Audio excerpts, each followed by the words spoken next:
włosy, to chyba dzisiaj nie wiedzą, co ze sobą zrobić. I ja tak samo nie wiem, co z nimi zrobić, więc po prostu olejmy ten temat, a ja wam powiem cześć! Z tej strony Shafi i witam was serdecznie ponownie na moim kanale. Bardzo się cieszę, że wpadliście na kolejne otwarcie Pixelboxa z miesiąca grudnia, gdyż albowiem dzisiejszy filmik będzie trochę specjalny, ponieważ będę mogła za nim trochę pogadać na tematy inne niż zwykle, czyli o anime, bo ten również box jest o takiej tematyce. Ogólnie rzecz biorąc, jestem naprawdę ogromną fanką japońskiej animacji i komiksu, więc gdybym mogła, tym gadała o tym godzinami, ale nie jestem pewna, czy jesteście na to gotowi na moim kanale, więc ten oto Pixelboxie będzie świetną wymówką, żeby zobaczyć właśnie, jak ten temat wam pasuje, no i będę mogła troszkę pogadać o moich ulubionych anime, ponieważ stwierdziłam, że dzisiejszy unboxing połączymy właśnie z takim moim top 10 ulubionych anime, które po prostu oglądałam i mogę wam polecić.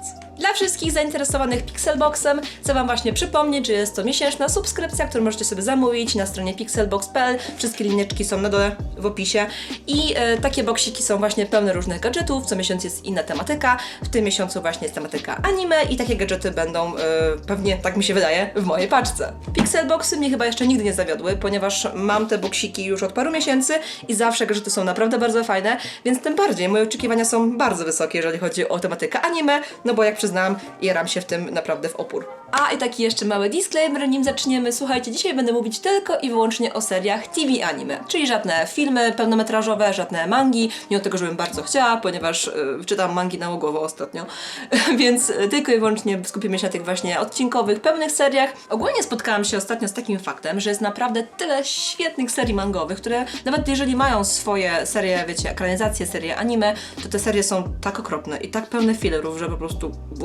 więc naprawdę szkoda gadać, a ich książkowe, właśnie mangowe odpowiedniki są ekstra, więc zastanawiam się, czy nie zrobić jakiejś takiej fajnej serii pod tytułem Co Czapi poleca, po prostu do poduszki poczytać sobie. Zobaczymy, może wam to siądzie, kto wie. Anime oglądam już naprawdę od dobrych 15 lat, jak nie dłużej. I przyznam, że dużo serii właśnie takich starszych, które naprawdę dla mnie znaczyły wiele. Teraz jak na nie patrzę, to są takie już trochę przestarzałe i straciły ten czar, ale parę z nich naprawdę ciągle ze mną zostało. I jedną z takich serii będzie na przykład Full Metal Alchemist, ale Brotherhood. To dość istotne, żebyście nie pomylili tych dwóch serii, ponieważ ta pierwsza, która wyszła wcześniej, jest pełna fillerów, jest absolutnie okropna, ponieważ ona powstawała w tym momencie, kiedy manga jeszcze się nie zakończyła i w pewnym momencie właśnie te dwie serie rozeszły się dość mocno i anime poszło absolutnie w złym kierunku. Podejrzewam, że większość z was, która ogląda anime, musi kojarzyć historię Edwarda i Ala Elrika, historię właśnie dwóch braci alchemików, którzy użyli alchemii do trochę nieodpowiednich celów, przy okazji tracąc ciała. Brat jeden z nich stracił całe ciało, a drugi rękę i nogę.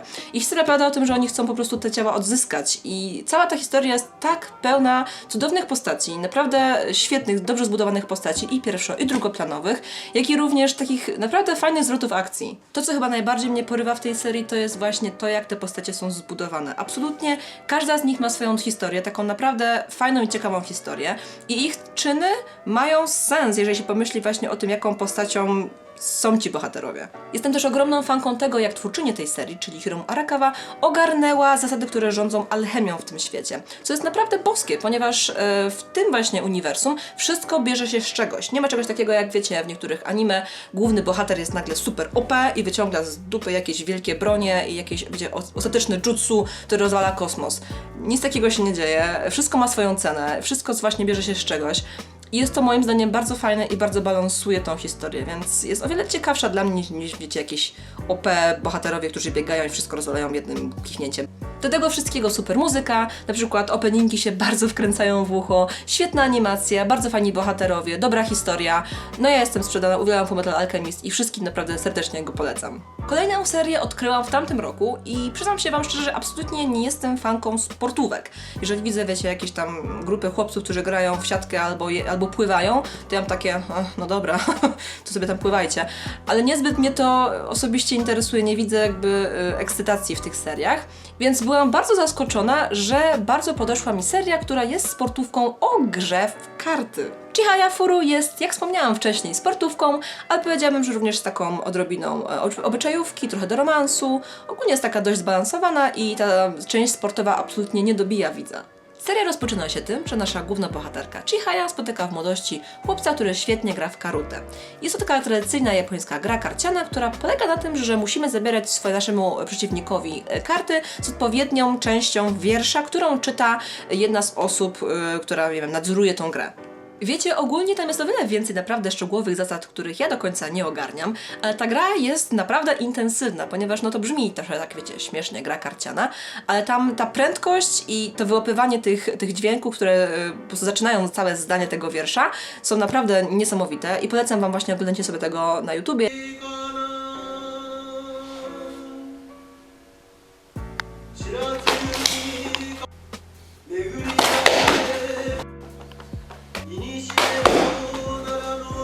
Historia opowiada o tym, jak to Chihaya na początku, wiecie, razem ze swoimi przyjaciółmi ze szkoły buduje jakiś klub karuty w własnej szkole, potem spotyka innych graczy z innych szkół, spotyka tego chłopca, jako już wiecie, dorosłego chłopaka i powoli przechodzą właśnie z mistrzostw szkolnych tam do ogólnojapońskich.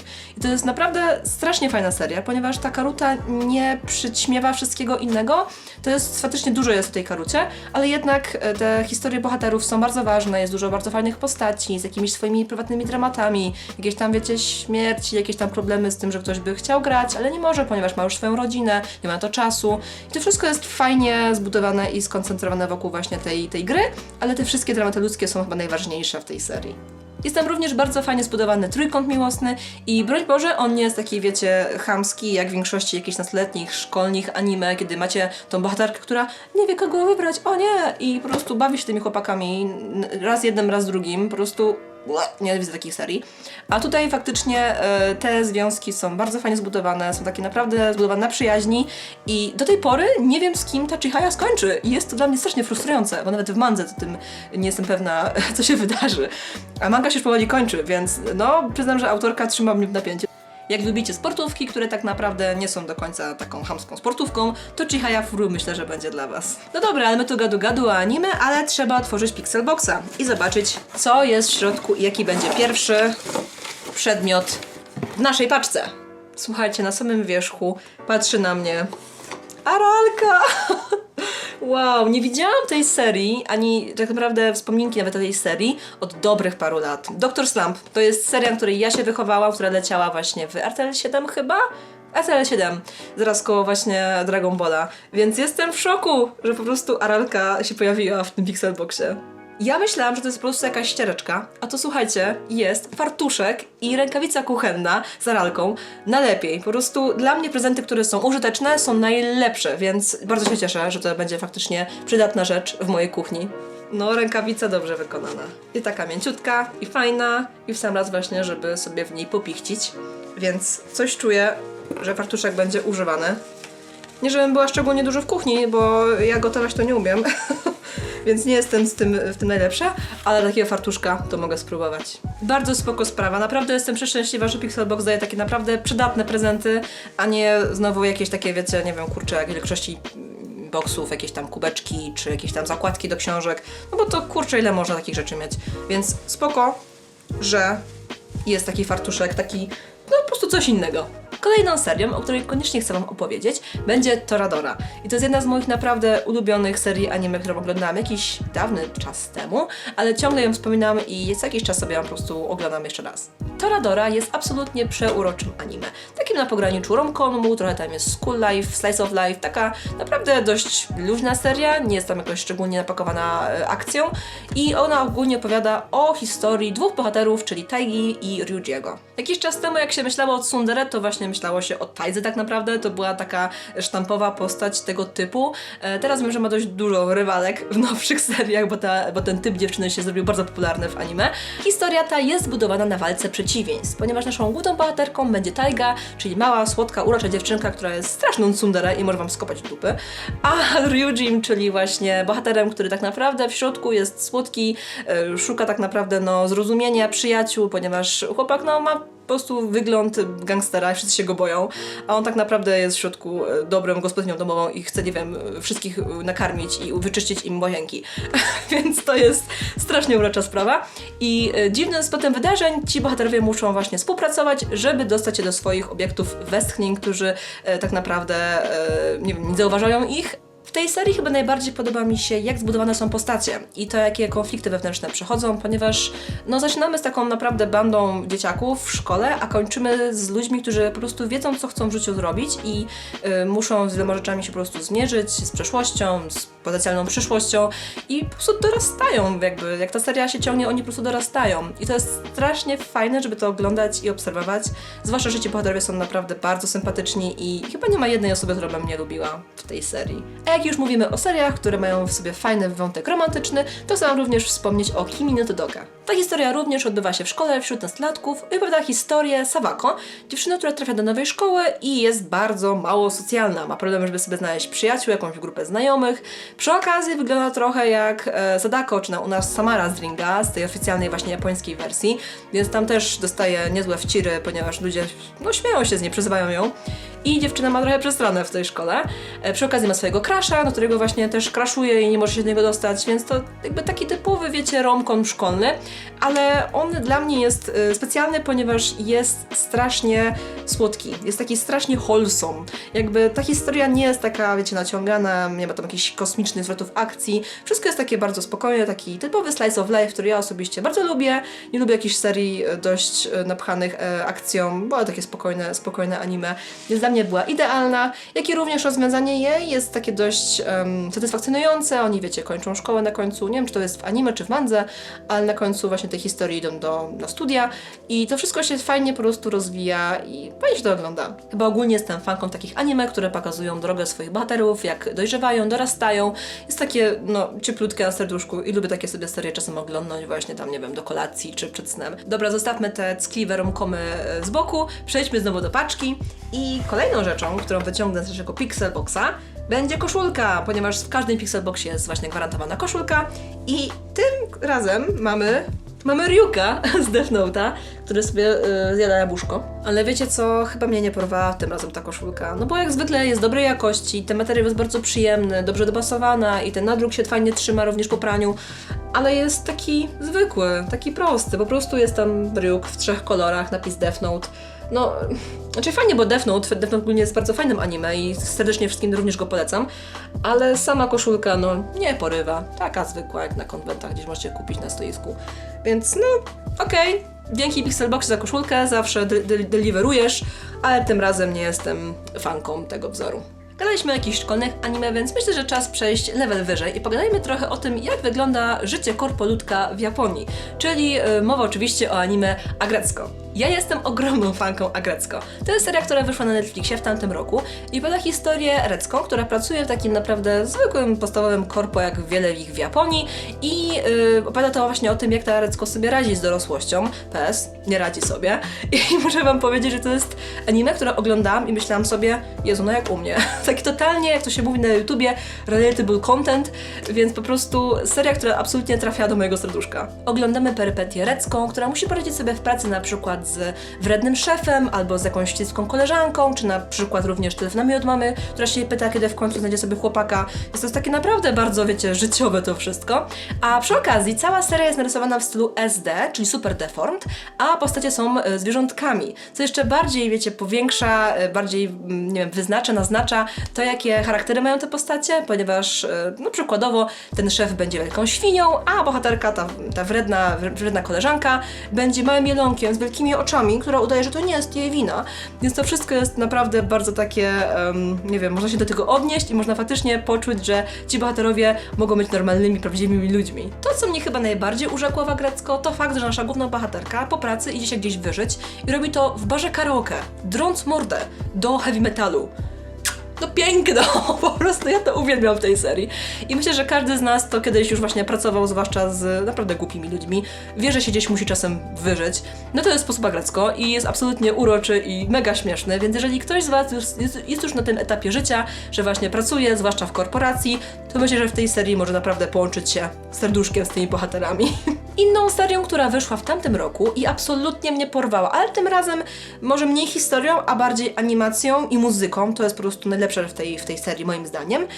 I będzie to oczywiście Kimetsu no Yaiba, czyli Demon Slayer. Ta historia dzieje się, jak mi się wydaje, w takim równoległym czasie do feudalnej Japonii i opowiadano historię rodzeństwa Nezuko i Tanjiro, którzy niestety stracili całą swoją rodzinę poprzez atak demona i Nezuko również przez właśnie rany, które zadał jej ten demon, stała się demonem. Wydaje mi się, że historia jest naprawdę ciekawa, ponieważ obserwujemy te perypetie naszych głównych bohaterów, gdzie muszą sobie poradzić w bardzo nieprzyjaznym dla nich świecie, no bo ponieważ, wiecie, demony chcą wpierniczyć Tanjiro, a zabójcy demonów chcą zabić Nezuko, więc to jest dla nich dość kłopotliwa sprawa. A przy okazji mamy tam bardzo dużo fajnych postaci drugoplanowych, które mają swoje historie, swoje słabości, swoje silne jakieś tam strony i oni wszyscy bardzo fajnie budują tą historię, zwłaszcza najlepsi właśnie kumple Tanjiro, czyli właśnie tam bohater, który jest, ten żółty jakoś nazywa, absolutnie zapomniałam, tam napiszę chyba Zenitsu się nazywa, i Dzik. Dzik jest niesamowity, po prostu najlepsza postać humorystyczna w tym anime so far, więc te postacie są naprawdę bardzo kolorystyczne i fajnie budują tą fabułę, a przy okazji to, co mnie osobiście urzekło, bardziej niż historia Demon Slayera, jest animacja i muzyka. Absolutnie jestem zakochana w scenie, która jest chyba bodajże w 18 czy 19 odcinku, gdzie właśnie Tanjiro zabija jednego z demonów i to jest po prostu majstersztyk animacji. Muzyka, kolory, to jest tak wszystko jest narysowane. Wow! Po prostu wow, więc jeżeli ktoś z Was po prostu szuka nie tyle fajnej historii, jak i również uczty dla oczu i uszu, to polecam szczególnie Kimetsu no Yaiba. I jeżeli ktoś z Was jest zainteresowany, to robiliśmy ostatnio vloga właśnie z naszej sesji zdjęciowej, gdzie robiliśmy całą grupę z Kimetsu no Yaiba. Gdzieś tu zostawiam Wam linka, możecie kliknąć i zobaczyć, jak wyszły nam zdjęcia i jak również wyglądała w moim cosplayu Nezuko. Ja się naprawdę ogadam w tym odcinku nieźle. Może trochę zwolnijmy tempa i wróćmy do naszego Pixelboxa. Tym razem wyciągnę coś, co jest chyba naprawdę dość spore. I patrzy na mnie wielkimi oczami. Boże święty, nie wierzyłam, że to wróci do mnie. Naruto! Naruto przeżywa teraz absolutny renesans, jeżeli chodzi o fandom i czy nawet środowisko cosplayowe, więc nie jestem wtedy w szoku, że dostałam taką figurkę w swoim Pixelboxie, ale trochę mam nie farta, bo trafiła mi się Sakura, czyli największa wieśniara z Konoha. Ojojoj, moi drodzy, ale to jest chyba pierwszy raz, kiedy spotykam się z faktem, że figurka z Pixelboxa jest naprawdę kijowej jakości. I jestem w szoku, bo ta figurka wygląda, jakby ktoś wziął, wiecie, takie zwykłe farbki akrylowe i pociapał byle jak po jakimś modelu plastikowym.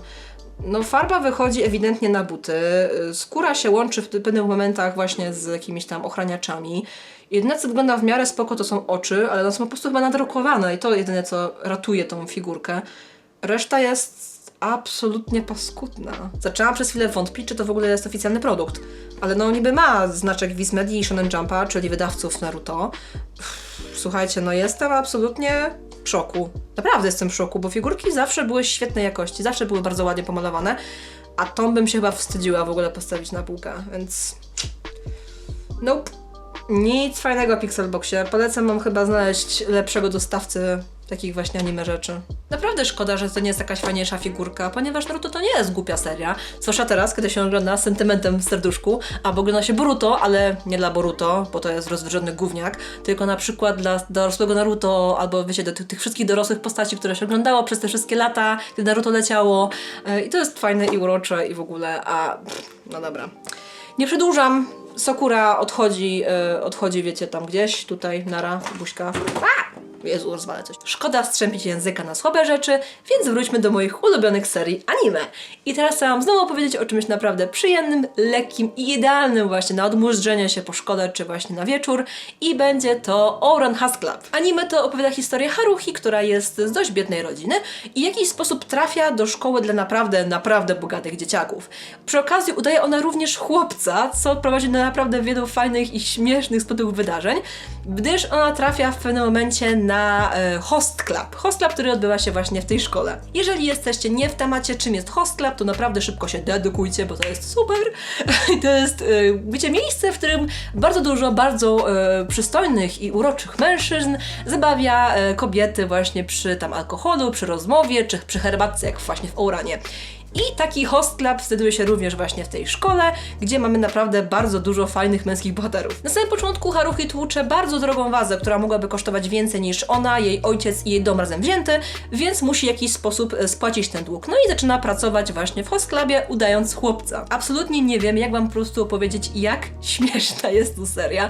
Absolutnie każdy odcinek jest pełen gagów, jakichś, wiecie, nieporozumień, śmiesznych sytuacji.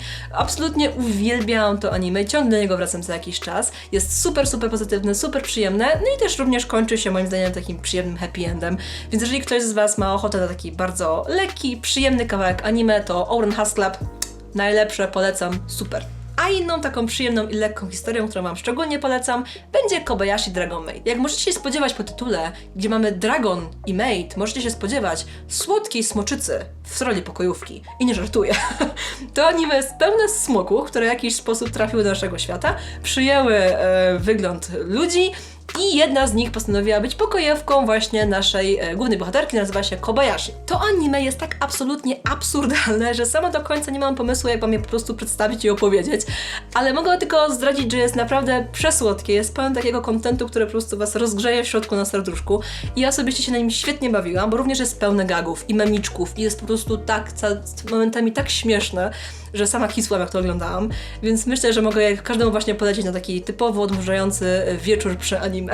Tak bardzo je lubię, że nawet zrobiłam z niego cosplay i tutaj gdzieś będzie moje zdjęcie, jak i również filmik, jak zrobiłam rogi do mojej toru, także zapraszam, klikajcie. Nadszedł czas na ostatnią dużą rzecz z naszego pudełka i będzie to najlepszy, magiczny kubek z Dragon Balla w kształcie Dragon Balla. Kurde, no nie wiem co zrobić, bo przed chwileczką przecież wspominałam, że fajnie, że nie ma kubków w boksie, bo kurczę, mam tyle już kubków w domu, ale ten jest taki ładny. Naprawdę jest tak ślicznie wykonany i mimo tego, że wygląda, że jest masywny, to jest dość lekki, tylko trochę mało pojemny. Wydaje mi się, że taki, no nie wiem, na pół herbaty tak naprawdę. Jak ja sobie robię herbatę, to sobie robię wiaderko herbaty i potem je piję przez pół dnia, kiedy robię cosplay. Więc nie wiem do końca, co ja z nim zrobię, nie wiem, czy będę je używać, ale na pewno jest bardzo ładnie wykonany. I ponownie ten przedmiot z boksa jest taki naprawdę legendarnej i ponadczasowej serii anime, czyli Dragon Ball. No chyba każdy fan anime, a nawet jeżeli nie jest fanem anime, to słyszał o Dragon Ballu. Więc słuchajcie, fajnie, że takie rzeczy są, takie naprawdę rozpoznawalne rzeczy są w tym boksie w tym miesiącu. To jest na plus na pewno. Na koniec mamy tradycyjną przypinkę i naklejkę właśnie z Pixelboxa. I one są co miesiąc różne, w zależności właśnie od tematyki naszej paczuszki.